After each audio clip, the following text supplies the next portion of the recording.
그러니까 지금 이미 왔다고 하는 천국에서도 우리는 여전히 고통 가운데 있는 것이 사실이고 어려움 가운데 있는 것이 사실입니다.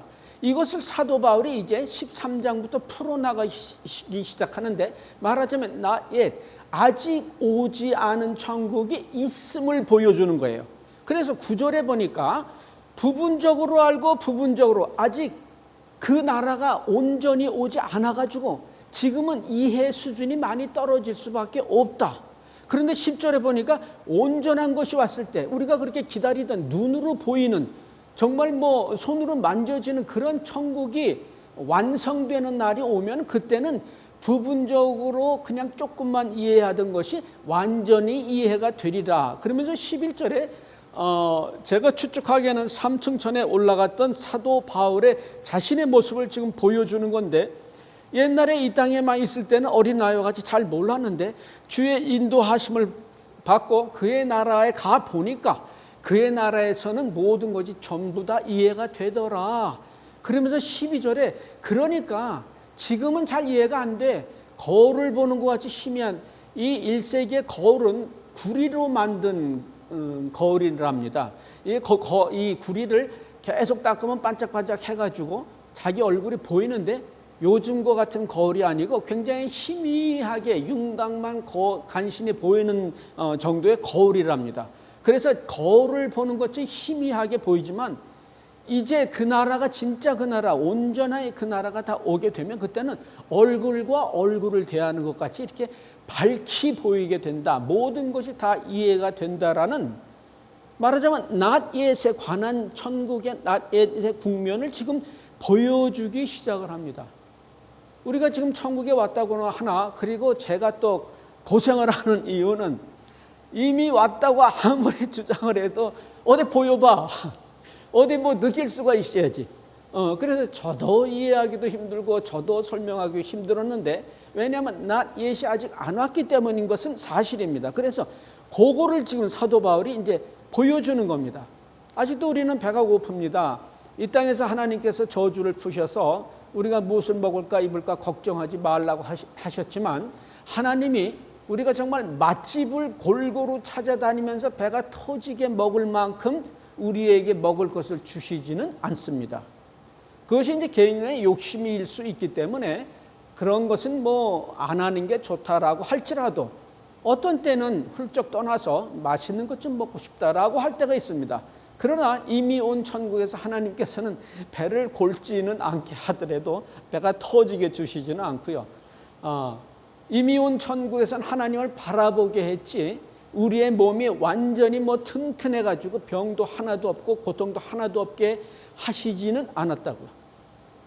이미 온 천국이라고 하지만 우리는 아직도 하루하루 늙어가며 여기 쑤시고 저기 쑤시는 일들이 많이 생기고요. 아직도 우리는 날씨 변동에 따라서 춥기도 하고 덥기도 하는 일들 계속하고 있습니다. 따라서 우리도 이미 온 천국은 이해는 하지만 아직 오지 않은 그 천국을 기다리게 되는 거고요. 그래서 오늘 부활장 15절이 등장하는 겁니다. 무슨 얘기를 지금 사도 바울이 하려고 하느냐면, 자, 이미 온 천국, 그래서 너희들의 사고방식이나 생활방식을 다 바꿔야 돼. 그렇지만 아직 오지 않은 천국이 있어. 이미 온 천국 그게 다는 아니야. 그러니까 너무 실망하지 마. 그런데 그 천국은 어떻게 올 줄 알아? 부활의 형태로 올 거야. 그 나라 예수님 재림하시면 우리들이 전부 호련히 신령한 몸으로 부활하게 되지. 그러면서 우리가 그렇게 바라던 눈으로 보는 그 천국이 올 거야. 그래서 이제 오늘 15장 부활절이 이제 등장을 하는 겁니다. 부활은 기독교의 핵심입니다. 그래서 이 몸으로 부활, 영으로 부활하는 거 말고요. 몸으로 부활하는 것을 부인하면은 이거는 구원이 없다라고 성경이 지금 지적을 할 정도로 부활이라고 하는 것은 기독교의 핵심 중에 핵심입니다. 그래서 여러분이 이제 고린도전서 15장을 보셨겠지만 58절까지 있습니다. 굉장히 깁니다. 그만큼 많은 부분을 부활을 설명하는데 지금 할애를 하고 있습니다. 그런데 이제 한 가지 조심해야 되는 것이 있습니다. 부활이야말로 기독교의 핵심 맞습니다. 그래서 58절까지 크게 할애를 해가지고 자세히 설명 맞습니다. 그럼에도 불구하고 하나 잊지 말아야 될 것은 왜 부활이라고 하는 타픽을 등장시켰냐 하는 겁니다. 왜냐하면 지금 우리가 not yet, 아직 오지 않은 천국을 바라고 기다리고 애타하고 있는 그 현실 때문에 그런 not yet이라고 하는 천국이 이제 올 거야 얘기를 하면서 부활을 수단으로, 설명의 수단으로 지금 등장시키는 겁니다. 따라오세요. 부활 그 자체를 얘기를 하기 위해서가 아니라, 야, 너희들 지금 아직도 already라고 하지만 힘들잖아. 그게 다가 아니고 앞으로 올 천국이 있어. 그런데 그 천국이 어떤 천국이냐면 부활의 형태로 올 천국이야 라는 의미로 부활을 지금 등장시켰다는 겁니다. 나이를 먹으면 먹을수록요, 뭔 얘기를 하다가 삼천포로 자꾸 빠지는 경향이 많습니다. 그래서 성경을 읽을 때도 그 흐름을 잘 놓치지 않고 이제 읽어야 됩니다. 이거 자칫하면은 부활 쪽에 강조를 하다가 보니까 도대체 내가 그동안 무슨 얘기하고 있었나? 이렇게 그 흐름을 잃어버리게 됩니다. 어떤 아들이 이제 자기 아내가 아무래도 바람을 피는 것 같다는 정황이 포착됐답니다. 그래서 아니 이제 엄마 아빠 아무래도 며느리가 바람 피는 것 같아요. 아니 왜 무슨 일이 있길래? 어저께 제가 야근이라고 그랬는데 갑자기 일찍 끝나는 바람에 야근 안 하고 이제 퇴근을 하는데 집에 갔더니 아내가 어느 남자의 차를 타고 어디로 가는 거예요. 그래서 이게 도대체 이 여자가 지금 어디를 가는 거야 이 남자하고. 그랬더니 자기가 이제 쫓아가 봤더니 어느 아파트, 아주 근사한 아파트로 들어가더라는 겁니다. 근데 그 아파트가 너무 초현대 최신식이어서 엘리베이터가 다 보인다는 겁니다. 그 딱 봤더니 둘이서 엘리베이터 안에 이제 모습이 보이는 15층까지 올라가서 거기서는 이제 어디로 쓱 들어갔는데 그 남자 집인 것 같더라. 근데 이제 깜깜한데 불이 켜지더라는 겁니다. 그러더니 이제 조금 있더니 다시 불이 꺼지고 그리고 한동안 조용하더라는 겁니다. 그래서 이제 부모님이 그래? 어떻게 됐어?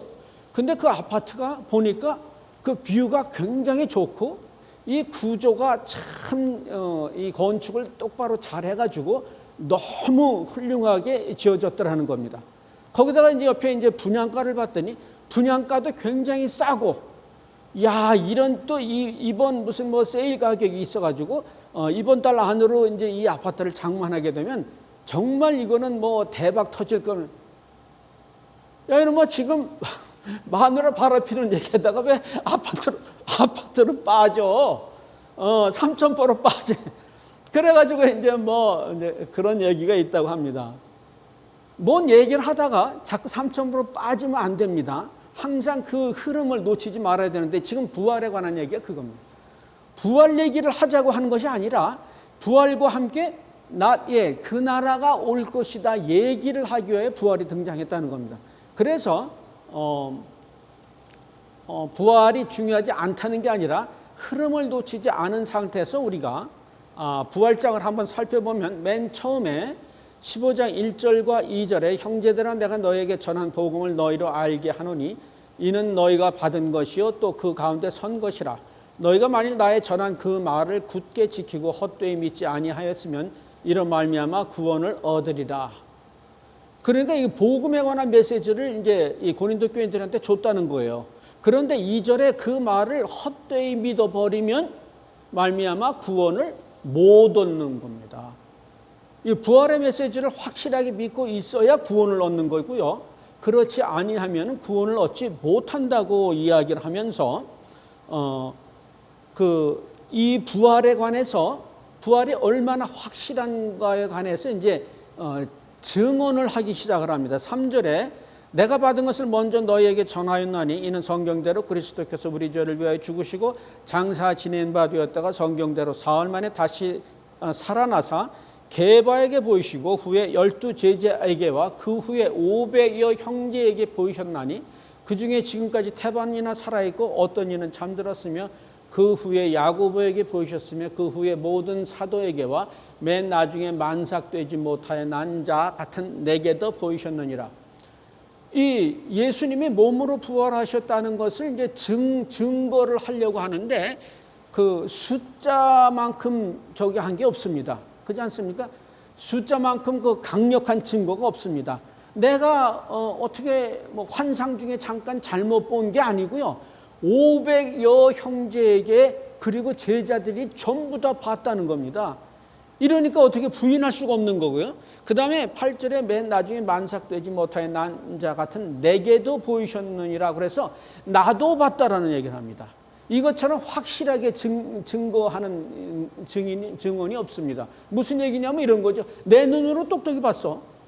내가 눈을 비비고 다시 한번 확인했어. 내가 눈을 까뒤집고 봤어. 그런데 확실히 예수님은 부활하셨어. 라고 얘기하는 거. 그러니까 예수님이 몸으로 부활하신 것을 아주 강력하게 이제 사도 바울이 증언을 합니다. 그러면서 12절 보니까 그리스도께서 죽은 자 가운데서 다시 살아나셨다 전파되었거늘 너희 중에 어떤 이들은 어찌하여 죽은 자 가운데서 부활이 없다 하느냐. 그러니까 지금 예수님이 몸으로 살아나셨다고 하는데 다른 사람도 아니고 너희 중에 고린도 교회 중에 예수를 믿는다고 하는 사람 중에 그래서 교회 생활하는 너희들 중에 부활을 부인하니 이게 말이 되느냐 그거예요. 그러면서 그 뒤에 쭉 나오는 얘기가 만약에 부활이 없었으면 내가 그런 거짓말쟁이가 됐겠네. 그리고 우리가 부활에 대한 믿음을 가지고 있는데 이게 전부 헛짓거리 한 것이 되네. 그리고 하나님께서 예수님을 그럼 안 살린 것이 되네. 그리고 그렇게 되면 우리가 다 뭐야? 예수 그리스도께서 부활하심으로 우리가 부활의 능력에 참여해서 하나님의 자녀가 되었는데 그게 못됐다면 우리가 그냥 죄인 되어버리네. 그리고 예수님 부활하신 그 부활 신앙을 믿고 이미 죽었던 사람들도 다 죽은 것으로 끝나는 쫄딱 망하는 꼴 되네. 이렇게 지금 얘기를 하는 겁니다. 그리고는 19절에 만일 그리스도 안에서 우리의 바라는 것들이 다만 이 생뿐이면 모든 사람 가운데 우리가 더 불쌍한 자리라. 우리가 그렇게 그리스도를 위해 수고하고 하나님의 나라를 위해서 그렇게 수고를 했는데 다 꽝 되어버리는 거 아니야. 이 땅이 지내놓고 그리고 그 다음에 천국도 없고 아무것도 없고 그냥 죽고 끝나버려? 그러면 우리는 얼마나 불쌍한 사람이 되는 거냐 그거예요. 따라서 여러분들 이 땅이 다가 아닙니다. 지금 여러분의 상황이 나쁠 수 있습니다. 그럴 때 좌절하지 마시기 바랍니다. 이거는 잠깐 거쳐가는 것입니다. 여러분이 잘 될 수 있습니다. 너무 교만하고 자만하지 마십시오. 이것은 금방 이제 없어질 것이고 새하늘과 새 땅이 펼쳐질 겁니다. 그 나라가 있습니다. 그 나라를 소망하고 오늘을 우리가 사는 겁니다. 그러면서 이제 29절에 신학 사상 가장 난해한 구절을 만나게 되고 이것을 이제 푼 사람은 없습니다. 29절 만일 죽은 자들이 도무지 다시 살지 못하면 죽은 자들을 위하여 세례받는 자들이 무엇을 하겠느냐 어찌하여 저희를 위하여 세례를 받느냐 라는 얘기를 합니다. 그래서 아까도 말씀드렸다시피 이것을 제가 알기로는 이 구절을 푼 신학자가 없는데 왜 없느냐 하면 세례가 죽은 자를 위하여 받는 겁니까? 교회에 들어올 때 교회에 들어오는 예식으로 세례를 받는 거라고 우리는 여태까지 배웠고요. 이것은 결국 나중에 그리스도의 장사됨에 참여하는 것이 되고 그의 부활하심이 참여하는 그런 어떤 의미를 가지고 있는데 이미 죽은 사람을 위해 세례를 받는다고요? 이런 일이 있을 수 없습니다. 그래서 도대체 사도 바울이 무슨 생각으로 이런 얘기를 했나?